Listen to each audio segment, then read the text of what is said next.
Final hurdle for the use of the first coronavirus vaccine in America came overnight as the Food and Drug Administration issued an emergency use authorization for the Pfizer-BioNTech vaccine. This makes the U.S. the fifth country to release this vaccine. You are looking at a live picture right now of Pfizer headquarters in Michigan. Now it's just a matter of getting the vaccine to healthcare providers. And here's how the process will happen. The government alerts Pfizer to start shipping. FedEx, headquartered in Memphis, saying operations are in motion to begin the shipping process, along with UPS. And then hospitals like Rush University Medical Center in Chicago are now preparing to start receiving and administering the vaccine early next week. Now, the vaccine news happening as we close out a week marking painful records in the U.S. New cases, hospitalizations, and deaths all reaching new highs. We have team coverage on this story, but first, for the latest now on the massive operation to get the vaccine moving, let's go to ABC's Alex Perez at Pfizer's plant in Michigan. Alex, good morning to you.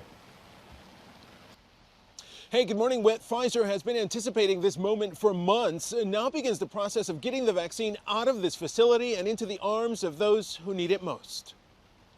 Overnight, a monumental breakthrough, the FDA giving the go-ahead to Pfizer to begin distributing its COVID vaccine nationwide. The agency issuing an emergency use authorization for the vaccine for people 16 and older, saying the vaccine's known and potential benefits clearly outweigh its known and potential risks. Science and data guided the FDA's decision. We worked quickly based on the urgency of this pandemic, not because of any other external pressure. Pfizer's clinical trials have shown the vaccine to be 95% effective with no severe side effects. Today, our nation has achieved a medical miracle. But the president, who for months pressured the FDA to authorize a vaccine before Election Day, switching gears, now touting its review process. The dedicated and independent experts at the FDA meticulously studied the results of the trials, and it has now passed the gold standard of safety. Pfizer employees working around the clock to get the first batch of nearly 3 million doses out the door within 24 hours, telling me this is the moment they have been waiting for. It's us doing our part to help our community.